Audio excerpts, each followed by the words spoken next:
El comandante Romero ya está listo para ayudarnos a entender el panorama crítico en Venezuela.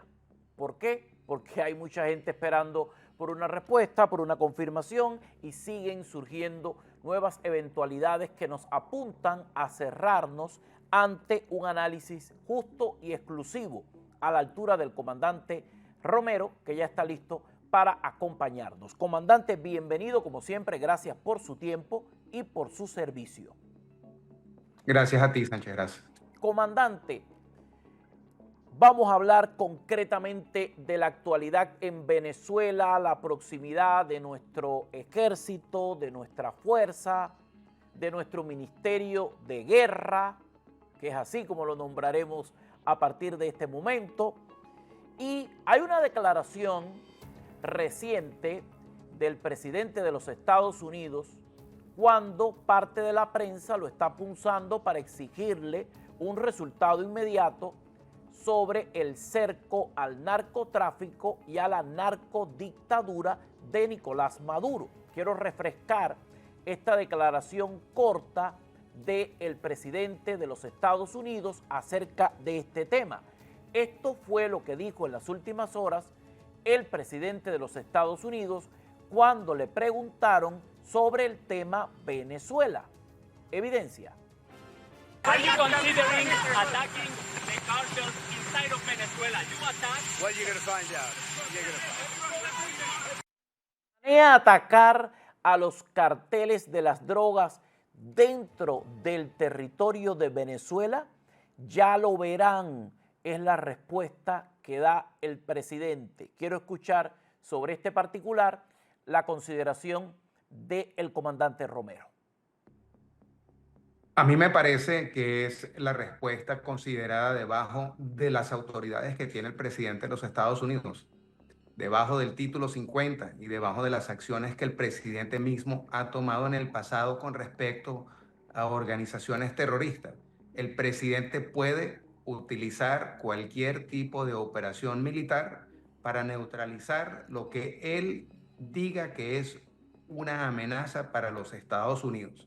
Debajo de ese escenario ya se ha encasillado lo que es la amenaza del Cartel de los Soles y el Tren de Aragua. No queda duda legalmente de qué es lo que se representa como una amenaza.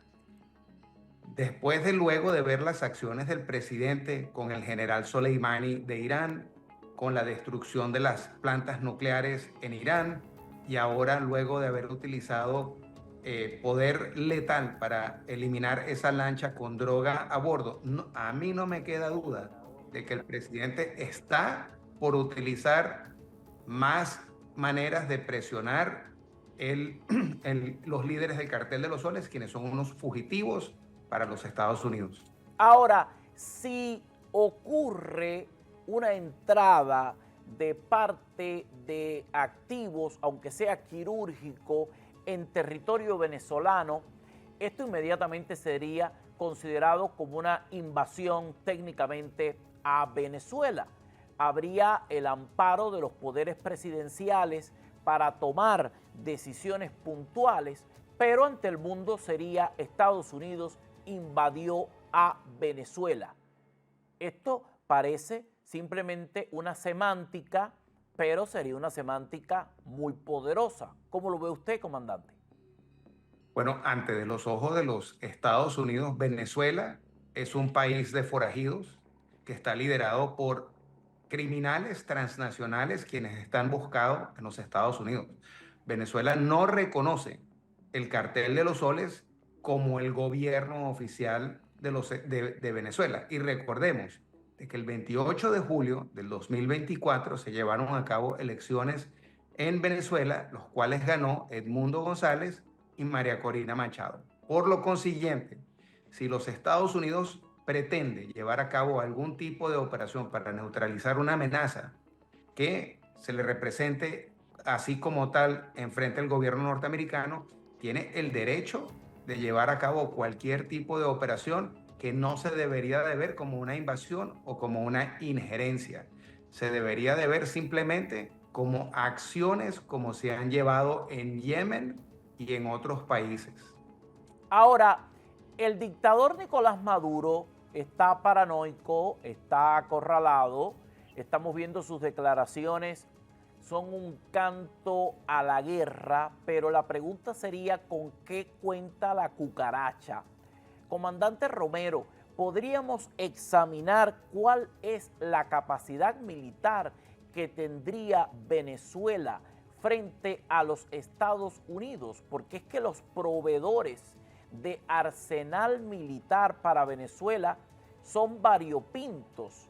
Aquí hay como una mixtura entre cosas viejas a las que le han pasado un trapo, que pueden usarla porque son útiles todavía en alguna medida, algo que está completamente desfasado en los términos de la guerra actual, pero también tendría algunas que otras aportaciones militares llegadas desde otras latitudes. ¿Con qué cuenta la cucaracha? ¿Qué es lo que tiene Maduro para defenderse? Bueno, el día de ayer, el ministro de Defensa, Padrinos López, informó al público dentro de un supuesto búnker donde ya tenían desplegado las fuerzas de tierra en el occidente, en las costas y en el oriente, para reprimir el flujo del narcotráfico. Pero realmente lo que están haciendo es poniendo fuerzas porque ellos piensan de que en cualquier momento se les va a desembarcar una invasión por parte de los norteamericanos. Debajo de ese escenario, Venezuela cuenta con una serie de armamento que no necesariamente son de última generación, pero siempre representa un tipo de amenaza.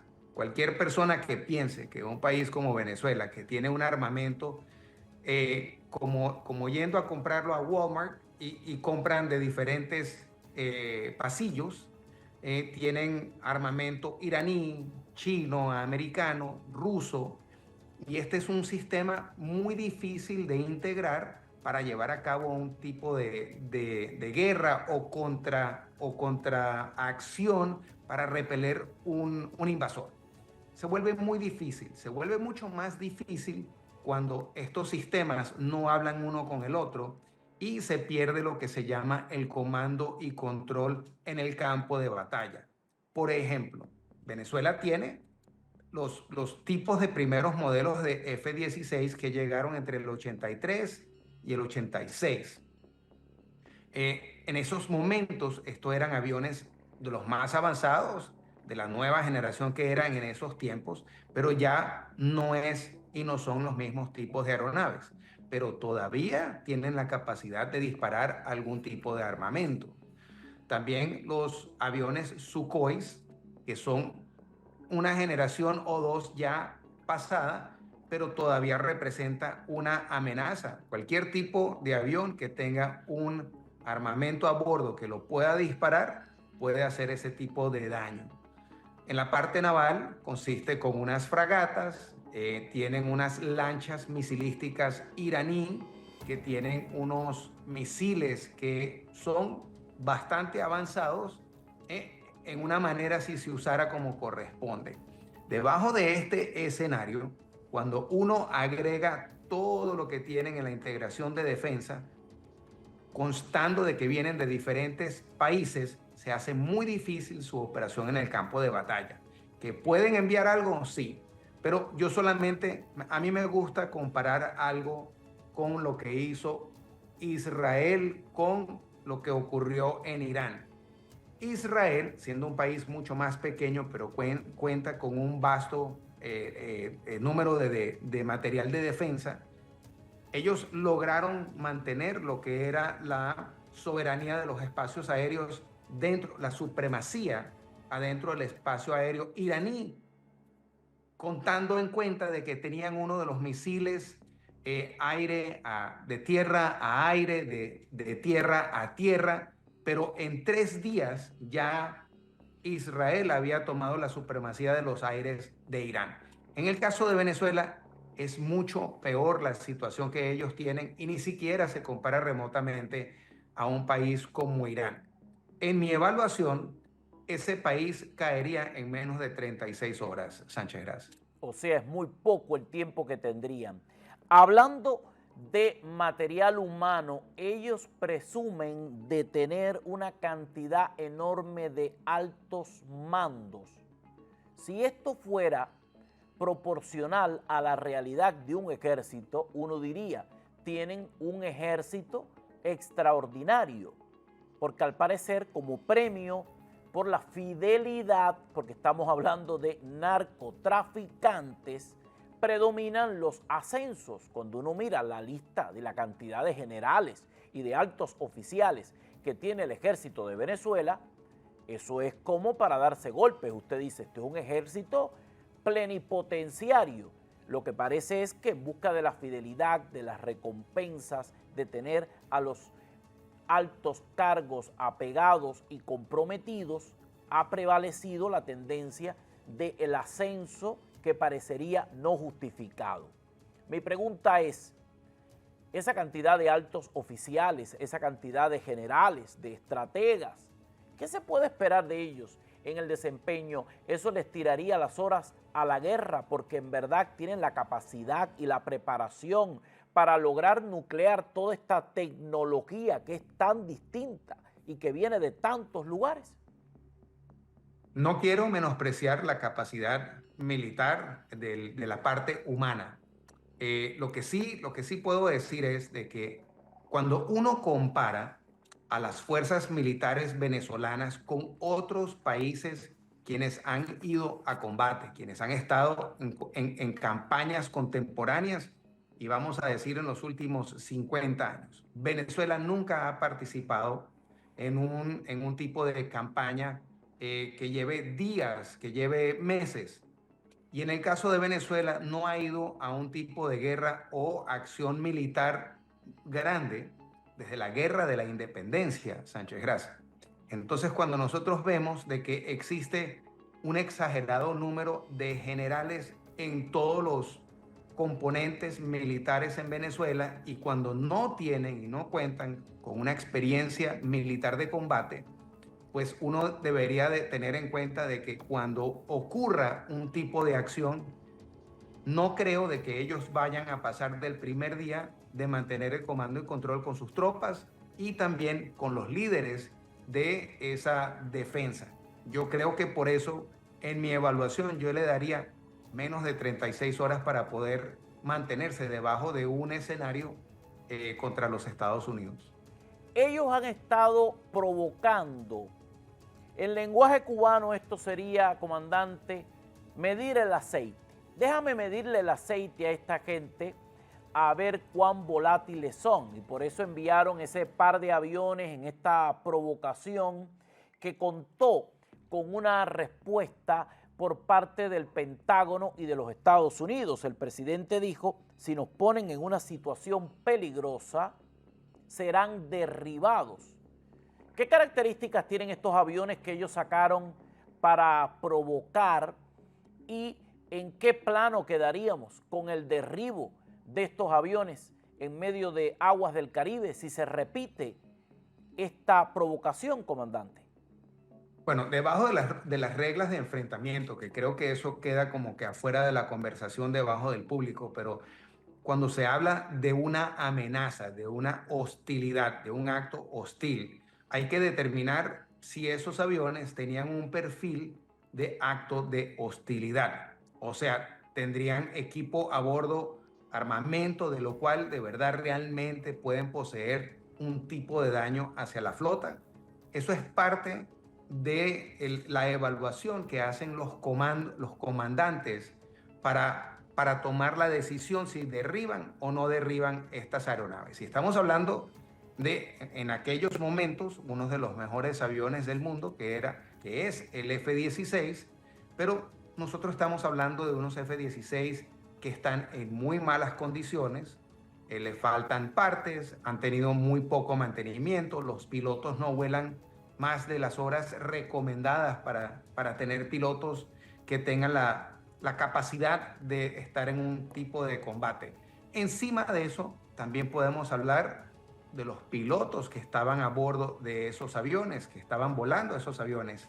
Y por lo que yo entiendo, hablando con alguien que fue instructor de estos dos elementos, quien narra de su propia boca, de su propia experiencia, de que estos son entre la peor calaña de miembros de las Fuerzas Armadas de Venezuela. Eso no quita de que estos aviones puedan ser un tipo de amenaza. Ahora, en el lado de parte de los Estados Unidos, el presidente le dio unas instrucciones muy claras al Departamento de Guerra, diciéndole que si estos aviones vuelven a volar por encima, que ellos tienen la autoridad de derribarlos. Bueno, ese escenario se evalúa en el momento que estas aeronaves salen de la base de Libertador, que es la base de los F-16, y estarían volando hacia donde estarían la presencia de las fuerzas navales en el Caribe. Esto ha tenido una respuesta contundente porque en lo que ellos están hablando de un tipo de aviones, Estados Unidos ha puesto inmediatamente 10 cazas F-35 que han sido movidos a Puerto Rico en medio de este contexto de la tensión con Venezuela. Estoy hablando de los F-35. Descríbame los F-35, comandante. ¿De qué estamos hablando? Los F-35 son la peor pesadilla para cualquier tipo de avión de tecnología la más avanzada.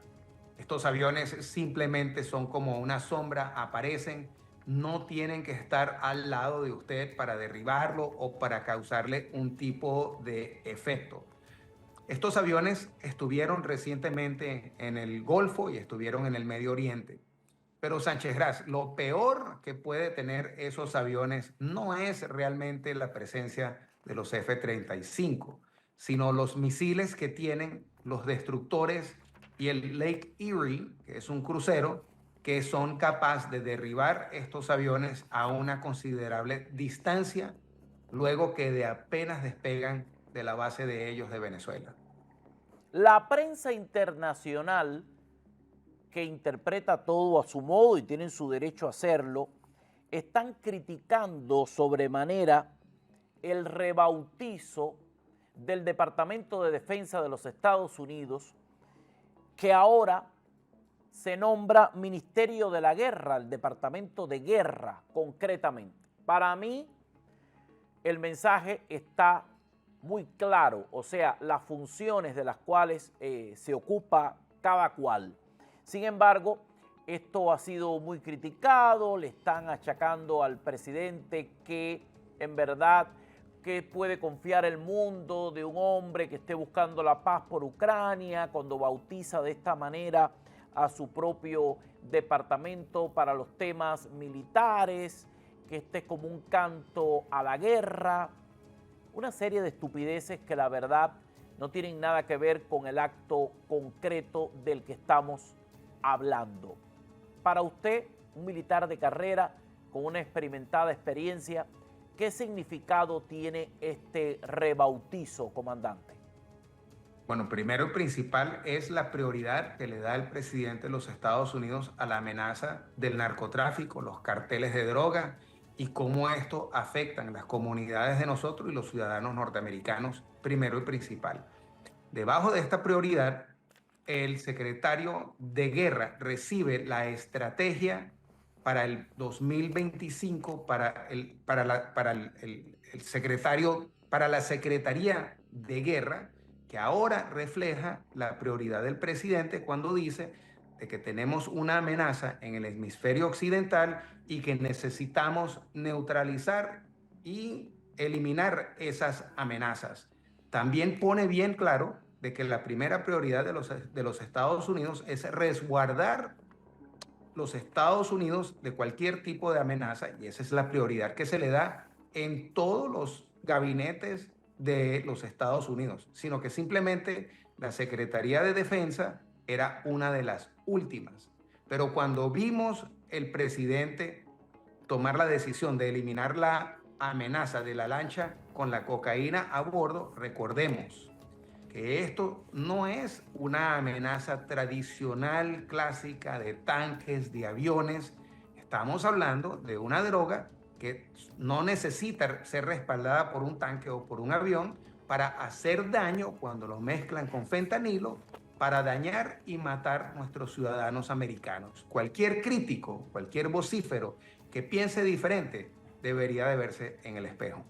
Esta es, a mi modo de ver, una reflexión mucho más clara sobre el verdadero rol que tiene el departamento. Lo deja claro ante el mundo, no tergiversa, pondera, pone en su lugar el rol de los Estados Unidos en este momento.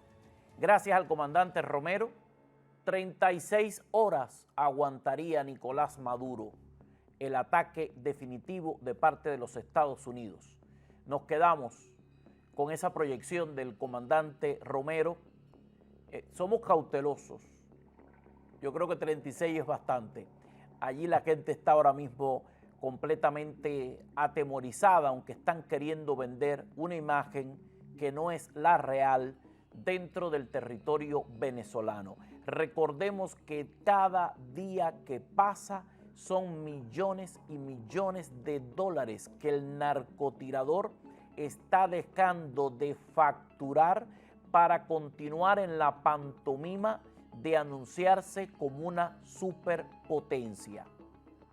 Podría ser una superpotencia solamente con la riqueza de sus recursos minerales, con el tema del petróleo, pero donde llega el comunismo, donde llega el socialismo, todo se acaba. Es como la parábola que dice: ponga usted a un comunista a dirigir un gran desierto y en breve estarán importando arena porque ya no tendrán de dónde sacarla. Con Venezuela ocurre lo mismo. Están perdiendo millones de dólares con este cerco que le está haciendo Estados Unidos, y este es el dinero que alimenta a la narcodictadura. Por lo tanto, están más débiles que nunca.